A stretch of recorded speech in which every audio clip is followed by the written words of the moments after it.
যেমন 2014 সাল থেকে আমরা 19 ফেব্রুয়ারি ভাতা দিবস পালন করছি বেসরকারিভাবে। 2020 সালে স্বাস্থ্য মন্ত্রণালয় আমাদেরকে ভাতা দিবস সরকারের পালন করার স্বীকৃতি দিয়েছে। 2020 সাল থেকে ভাতা দিবস সরকারিভাবে পালন হচ্ছে। এবার ভাতা দিবসের 12 বছর পূর্তি। এজন্য যেহেতু আমি 2014 সালের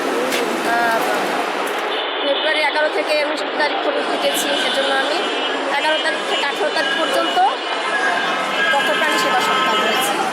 আমি একদম ভোরবেলায় পথপ্রাণীকে খাওয়াই, কারণ এরা আমাদের প্রকৃতির অংশ।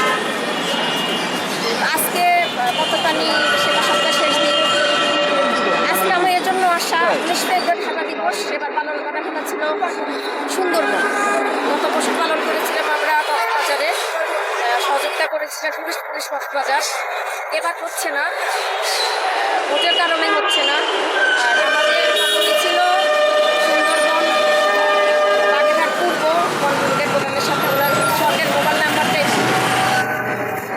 এবার একটু আমি আপনাকে দেখাচ্ছি আমাদের কাগজপত্রগুলো।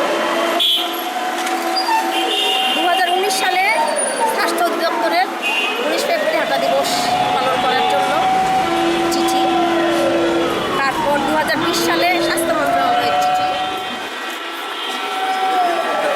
চট্টগ্রাম ডিভিশন তাদের হোম পেজে এভাবে স্ট্যাটাস দিয়েছিলেন: আগামী 19 ফেব্রুয়ারি 2020 খ্রিস্টাব্দে সারা দেশে একযোগে পালিত হবে জাতীয় ভাতা দিবস। তারপর এভাবে প্রজ্ঞাপন হয়েছিল। এই যে দেখুন প্রজ্ঞাপন লেখা আছে, দেশব্যাপী 19 ফেব্রুয়ারিকে ভাতা দিবস পালনের জন্য অনুমতি প্রদান করা হবে। কিন্তু সরকারিভাবে এরপর থেকে যে ভাতা দিবসটা সরকারিভাবে পালন করার কথা, সে উদ্যোগটা হচ্ছে না। গত বছর চট্টগ্রাম ডিভিশন থেকে মন্ত্রী পরিষদে চিঠি পাঠানো হয়েছিল। চিঠি দেখতে পারেন চিঠিটা।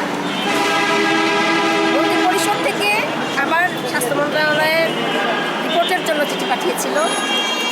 গত বছরের চিঠি, কোনো উদ্যোগ নাই।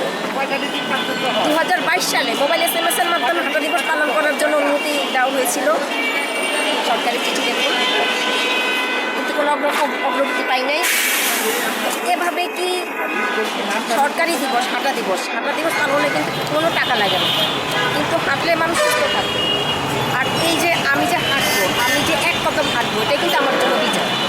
আর প্রত্যেকটা যে কোনো সরকারি দিবস বা কোনো অনুষ্ঠানের আগেই কিন্তু মানুষ হাঁটে, হাঁটাটাকে কেউ সম্মান করছে না। তো আজকে আমার এর জন্যই আসা। আগামীকাল প্রতি বছর আমরা যেখানে ওখানে আমরা কমিটি দিয়ে দিই। এবার কমিটি খুললাম। আপনি একা এখানে জি। আর দিবসটা যেহেতু সরকারি, এখন তো আমাদের আর উদ্যোগ নেওয়ার কোনো প্রয়োজনই ছিল না, এটা সরকারি উদ্যোগ নেই। সরকারকে আসলে কি উদ্যোগ নিচ্ছে না, কোনো উদ্যোগ নেই সরকারের। আমরা আওয়ামী লীগ সরকার দেখেছি, তত্ত্বাবধায়ক সরকার দেখেছি। বর্তমান সরকার আসতে না আসতেই তো আমার বন বিভাগের যে প্রধানের নাম্বারই তো বন্ধ।